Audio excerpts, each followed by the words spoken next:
மத்தேயு 26ஆம் அதிகாரம். இயேசு இந்த வசனங்களை எல்லாம் சொல்லி முடித்த பின்பு அவர் தம்முடைய சீசரை நோக்கி, 2 நாளைக்கு பின்பு பஸ்கா பண்டிகை வரும் என்று அறிவீர்கள். அப்பொழுது மனுஷகுமாரன் சிலுவையில் அறையப்படுவதற்கு ஒப்புக்கொடுக்கப்படுவார் என்றார். அப்பொழுது பிரதான ஆசாரியரும் வேதபாரகரும் ஜனத்தின் மூப்பரும் காய்பா எனப்பட்ட பிரதான ஆசாரியனுடைய அரமனையிலே கூடி வந்து இயேசுவை தந்திரமாய் பிடித்து கொலை செய்யும்படி ஆலோசனை பண்ணினார்கள்.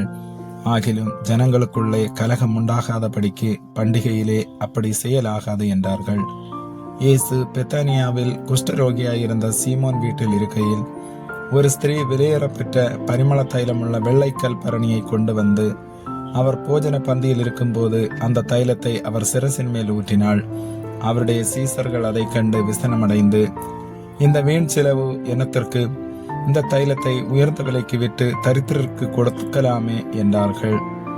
இயேசு அதை அறிந்து அவர்களை நோக்கி, நீங்கள் இந்த ஸ்திரீயை ஏன் தொந்தரவு படுத்துகிறீர்கள்? என்னிடத்தில் நற்கிரியை செய்திருக்கிறாள். தரித்திரர் எப்போதும் உங்களிடத்தில் இருக்கிறார்கள், நானோ எப்போதும் உங்களிடத்தில் இரேன்.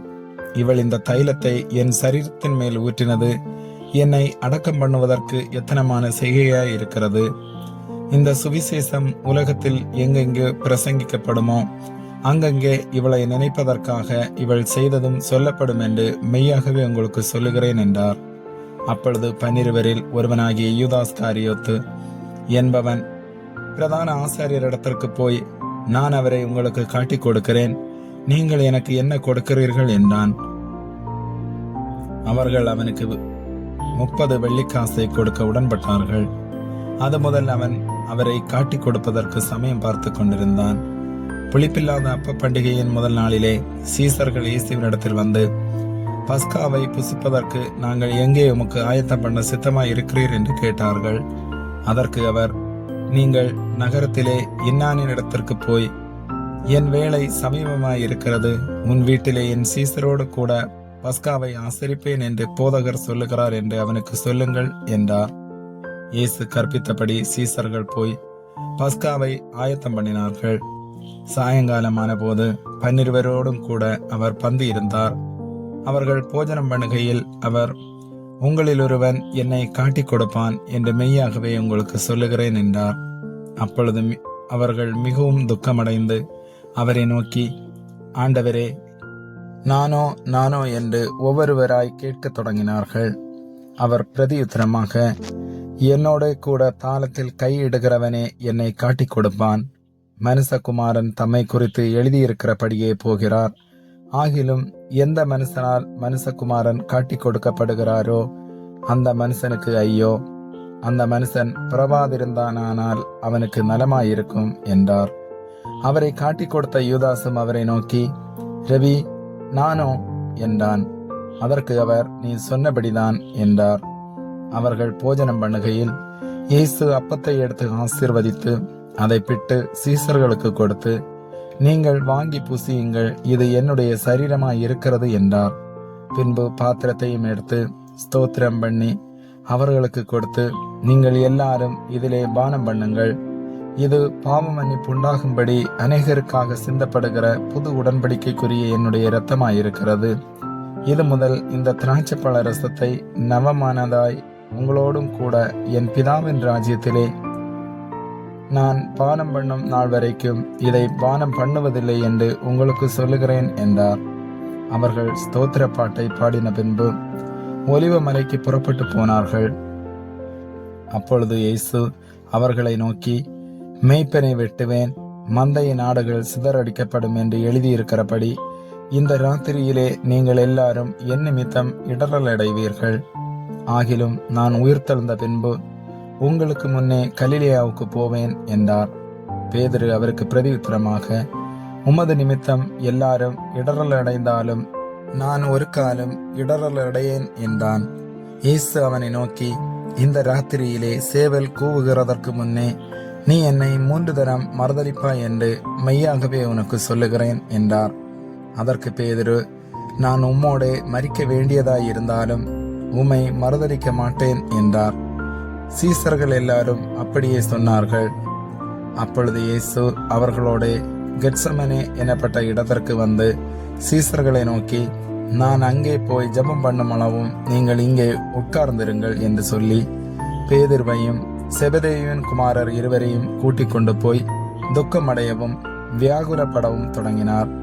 அப்பொழுது அவர், என் ஆத்துமா மரணத்துக்கு ஏதுவான துக்கம் கொண்டிருக்கிறது, நீங்கள் இங்கே தங்கி என்னோட கூட விழித்திருங்கள் என்று சொல்லி சற்று அப்புறம் போய் முகங்குப்புற விழுந்து, என் பிதாவே, இந்த பாத்திரம் என்னை விட்டு நீங்க கூடுமானால் நீங்கும்படி செய்யும், ஆகிலும் என் சித்தத்தின்படி அல்ல, உம்முடைய சித்தத்தின்படியே ஆக கடவது என்று ஜெபம் பண்ணினார்.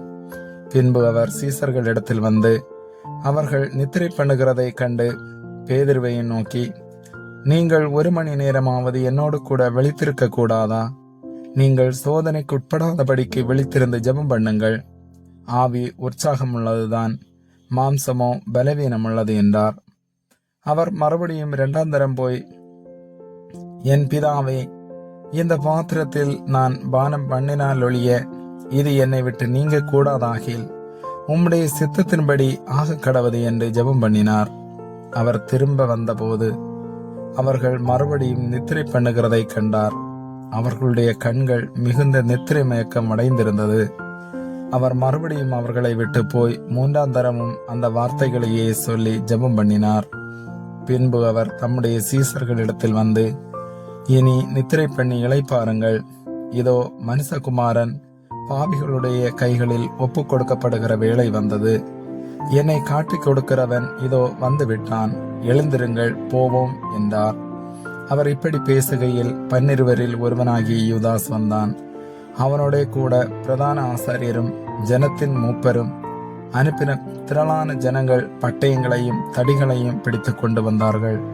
அவரை காட்டிக் கொடுக்கிறவன், நான் எவனை முத்தம் செய்வேனோ அவன்தான், அவனை பிடித்துக் கொள்ளுங்கள் என்று அவர்களுக்கு அடையாளம் சொல்லியிருந்தான்.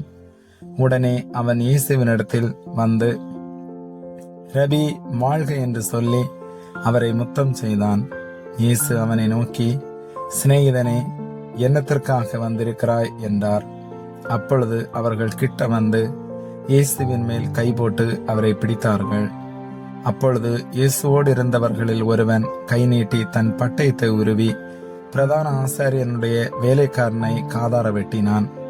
அப்பொழுது இயேசு அவனை நோக்கி, உன் பட்டயத்தை திரும்ப அதன் உறையிலே போடு, பட்டயத்தை எடுக்கிற யாவரும் பட்டயத்தால் மடிந்து போவார்கள்.